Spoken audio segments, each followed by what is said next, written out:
Welcome back to the Poultry Doc Podcast. I'm your host, Dr. Blayne Monistat. Each week, we bring you board-certified veterinary guidance to help your flock thrive. Let's head to the coop.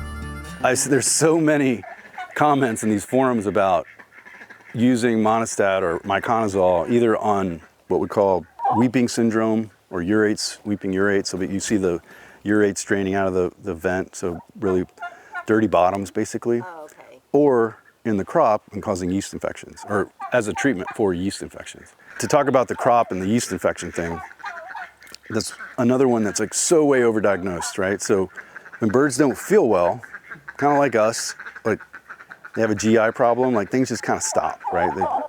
The GI tract stops moving. So what we see in birds is that GI stasis, right? So nothing's flowing through, the bird's still eating and drinking, and now it's just staying in the crop. The pH of the crop is optimal to grow like yeast, for example, and because there's no pH in it, the temperature's good, and nothing's moving, right? So it's kind of staying in there and fermenting. The primary problem isn't the yeast, it's whatever's causing the bird not to be digesting, right?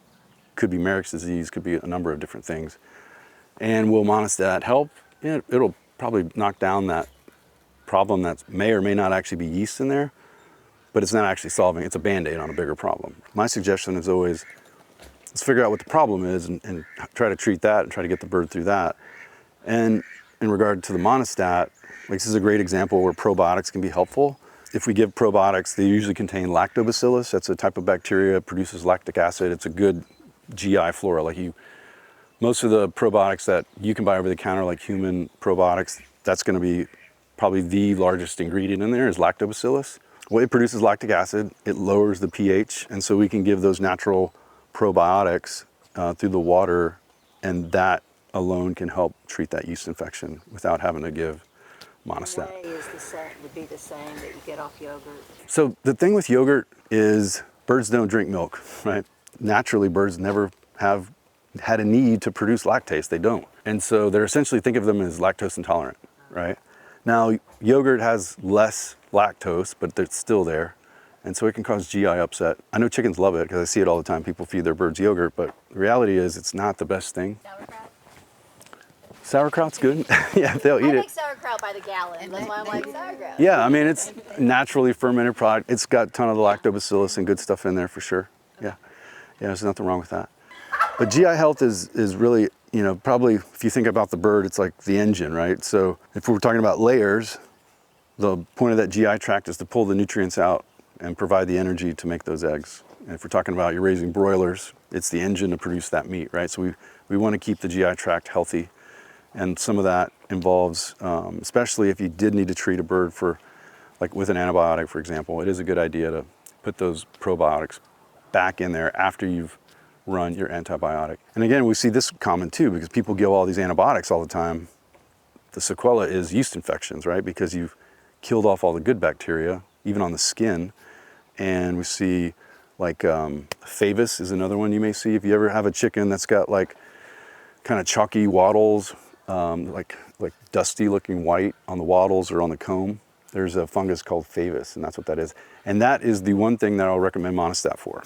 Now there's all the folk medicine too, where they're like, well, if you give them oregano and basil and apple cider vinegar and like all the things they tell you to do to help keep your birds healthy, like, is there any efficacy in that? Does it help at all? Is it just... Yeah, it's a great question. Yes and no. Okay. Okay. And I don't want to come in here saying like drugs and vaccines are the only solution, right? There are other options out there, and oregano is the one that you mentioned. There are things in oregano that, if we look at the data, research around that, it's carvacrol and thymol are the two active compounds in oregano. If you just feed, like if you go to H-E-B and you go buy some oregano, or you've got oregano growing out here and your chickens have access to it, the level of those two compounds in that is actually relatively low. And it's also all over the place in terms of just the concentration in it. If you look at the products that are used commercially, like the natural organic products, they're actually distillates of actually some of those essential oils. And so they're very concentrated, and then they're also stabilized and they're given through the water. Those have effects. But if we look at some of the products that are out there with like chili flakes or oregano in a bag, and they may smell good, right? And they may look good and your chickens like to eat them and play with them. But as far as like providing solid protection against some of these things that they a lot of times advertise or claim on the bag, the data doesn't support it. So there's a lot of marketing that goes on in these products in the backyard space that just are not true. We talked about oregano, we talked about garlic and chili powder and all these other things that you find in some of these ingredients. And yes, there is some data to support it, but the concentrations that birds need of those active compounds are significant. More so than you can find just going into the spice aisle, for example, and providing supplements that way. One of the things that backyard growers don't really have access to are the products that are formulated for poultry. And we're excited, we're gonna be actually bringing some of those poultry formulation essential oils and like pharmaceutical grade, like distillates that have proven data behind them, and we can show you the purity of them. And so those will be coming. We'll have a marketplace on our website where we'll start selling those for folks to use. Again, what we're doing and what the poultrydoc.com advocates on the business I've built is it's science-backed and data-driven, right? So there's not gonna be something on our website that's a bag of chili flakes and we're gonna tell you it's a dewormer. There will be data to support it and data behind all that. What about adding garlic to water, or just giving chickens garlic, putting lemon in water? Yeah, so that's another one. So if we go back, it's allicin is the active compound in garlic that has those respiratory benefits, we'll put it that way. And again, if we go to the data, there is data there to support that product works, that extract works. However, if you take garlic, chop it up and put it in the water, it's extremely unstable. Like basically as soon as you put it in water, it's inactivated. So the water smells like garlic, but the actual compound that you need, that you're trying to get into your birds to produce the effect, is inactivated very, very quickly. Now there are stabilized forms of that, right, that we can give that are extracts.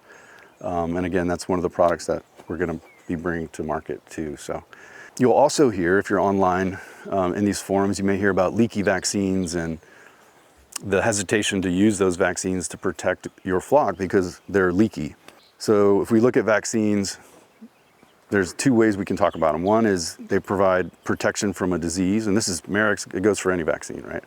So there's flu virus is a great example, or the old smallpox vaccine or polio vaccine if you have the scar on your arm, right?